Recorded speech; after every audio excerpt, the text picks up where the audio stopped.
Yeah, again, just conversation and chance for people to get to know who you are and your story Okay.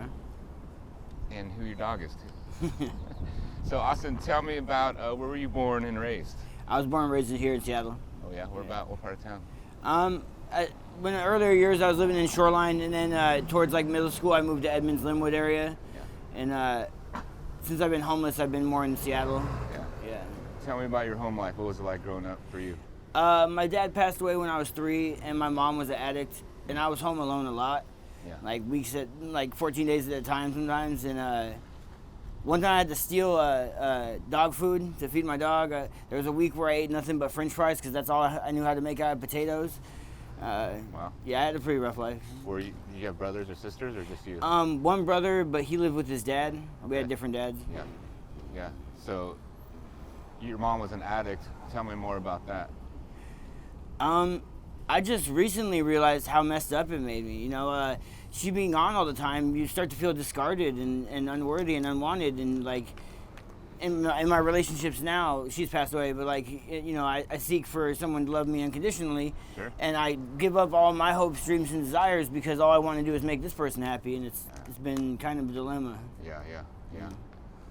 So did you go to school? Were you in school in Shoreline? I went to Edmonds Woodway High School, and I dropped out my senior year. I started working at a casino, and Gotcha. I was making some money. Yeah.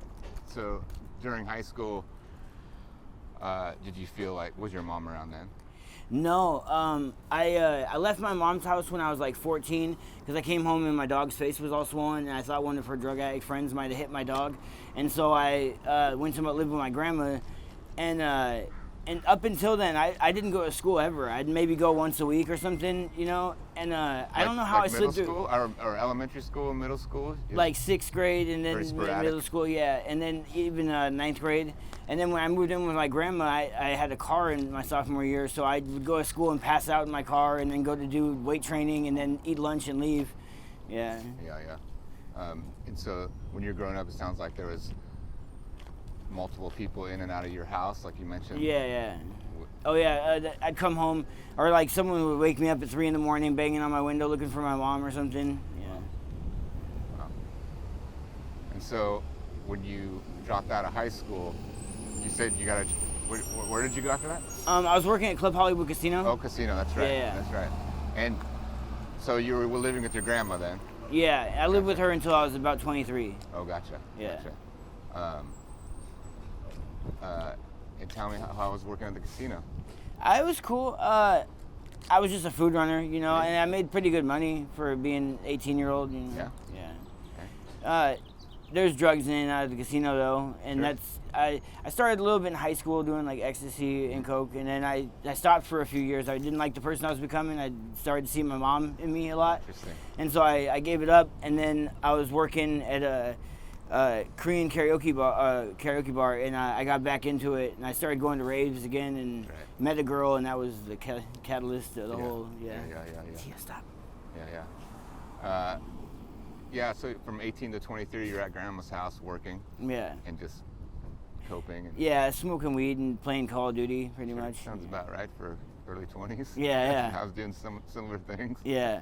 So what about after that? I got an apartment with my girlfriend, and we had a really toxic relationship for the first year. And the Korean karaoke bar I was working at, the main cook was having an off day, and I made a comment, and he pulled a kitchen knife out, and he was like, "You want to go?" And I told him, "Do you need a knife to fight me?" And he slammed it down, and I was like, to the boss, I was like, "AJ, you need to come handle your boy." And I quit because I didn't think it was a safe working environment. And I didn't get unemployment or nothing, so I ended up losing the apartment, and that's how I ended up being on the street. Oh, so after that job. Yeah. So that was the first time you were been on the street? Yeah. So tell me about that. What was that like? What'd you do? I mean, I had some friends that were kind of like living in trailers or, living in tents, and I just clung to them, It's really a community out here, and a lot of us, they end up robbing each other or whatever, but we stick together for the most part, Yeah. And how long were you doing that? For probably 2 years. Oh, wow. Yeah. So were you working or just kind of?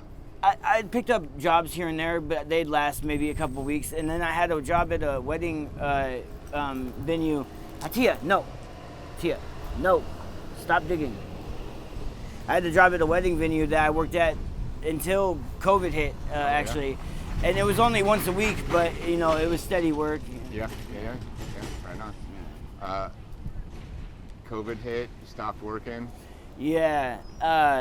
The first thing I heard about COVID, I was getting released from jail. I had a theft 3 charge for stealing food from a grocery store. Uh-huh. And, you know, my mom had stage 4 terminal cancer. And, you know, she would let me stay there off and on. But, yeah, she had to move, and so I could no longer stay with her.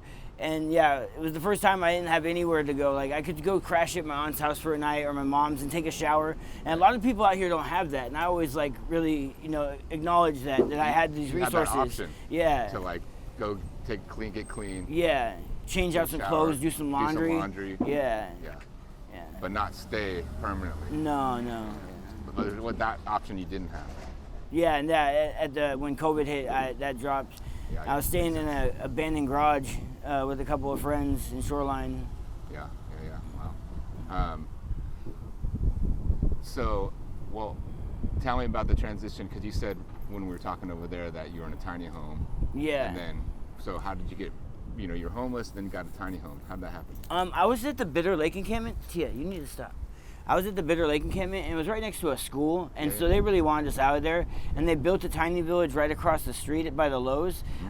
Me and my other buddy, we went to the South Lake Union one, but I spent about a year and a half there, and now I have an apartment in Capitol Hill. Nice. Yeah, it's a little studio, me and 2 dogs. It's, you know, kind of small, but it works, you know. Yeah. No, that's awesome. So, you know, with your past, all that stuff with your mom growing up, I mean, would you say 14 days you went one time? Yeah. Without seeing her? Yeah. How do you cope with that? I try to look at it like, you know, I might have had a rough life, but there's so many people who have it so much worse than I did. I was actually pretty blessed on the spectrum, you know, and after I despised my mom for a long time, but after doing drugs, I kind of started to understand a little bit. But yeah, I always decided if I was gonna have kids, I wasn't gonna do that. Yeah. You understand a little bit of what about your mom? About yeah. You know, because I was sitting at home alone. I'm like, why does mom like drugs more than me? Why doesn't mom and her friends come do drugs at home? Just why is she around? And, you know, you don't want to bring that around your kids, but also you don't want to leave your kids at home for 14 days. You know, we're all hurt people. That's right. Mm-hmm. Yeah, that's right. My guess is she was coping with something. Yeah. Right? Is there something that you'd want the people of Seattle to know, Austin? Some of them can be pretty harsh. You know, they drive by honking, or like across the street at 11th, one of the business owners comes out every morning with an air horn to blow the horn just to piss off the homeless people who are trying to sleep. You know, it's malicious and it's hurtful. You know, we're just trying to get by, and a lot of us need help, and a lot of us are, you know, not very willing to accept it for the most part. Like, a lot of people have a good time out here or whatever, you know. I did 90 days sober last year. I got out of jail. I was worried about losing my dogs, and I got a job in a week, and, you know, I was kicking ass, and I had a girlfriend, and that fell through, and so I went and got high. And, you know, it's not that difficult. Like, when you really want it, it's not hard at all. Yeah, right on. Yeah. Awesome, man. Anything else you'd want to say? No, I think that's it. Awesome, man. Thanks for your time. Appreciate it. Yeah, thank you. It's good to hear your voice, and good to get to meet you. Nice to meet you too, man. Right on, man.